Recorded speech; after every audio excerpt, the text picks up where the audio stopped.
In a world of shadows, where rules are written in blood and broken bones, one man walks alone. Not for glory, not for fame, but for a promise. This is the story of Isaiah Bone, a man forged in silence, sculpted by pain, and guided by justice. It begins behind bars, a place where violence is a language and survival is an art. Inside a grimy prison bathroom, 5 men circle one. Their fists are calloused, their eyes cruel, and in the center stands Bone, silent, calm, still as a coiled spring. Some men fight to win, others fight to live. Bone, he fights to remember who he is. The brawl erupts. It's brutal, efficient.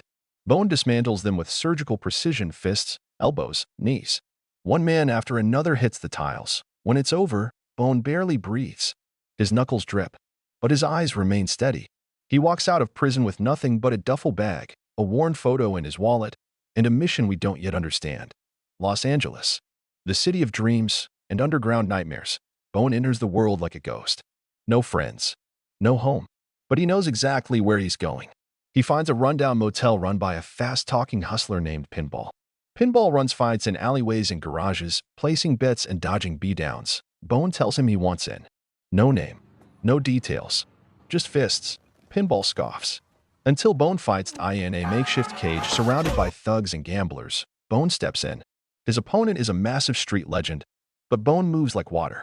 Every strike is deliberate, controlled, final. The crowd goes wild.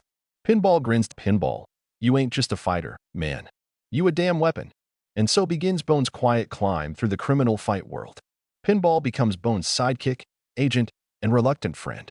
He's flashy, nervous, loud, but beneath the gold chains and bravado, he's loyal. And Bone sees that. Together, they take on bigger fights, tougher opponents, more money, more eyes. Come and get it.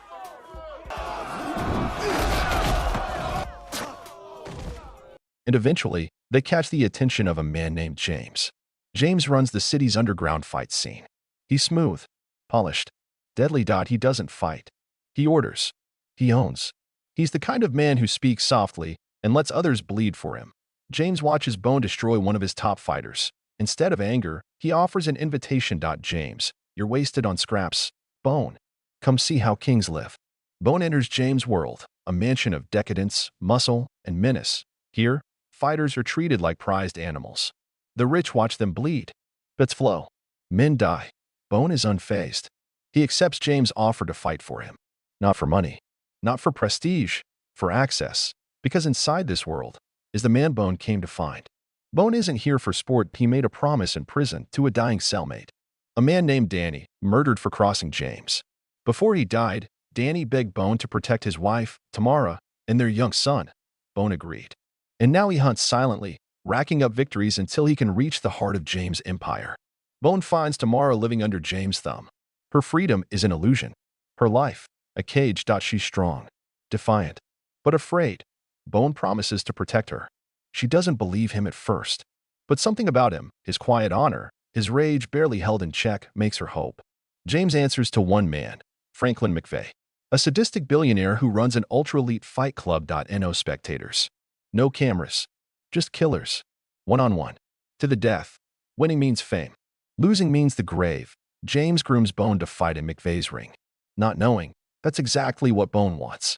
Bone trains alone.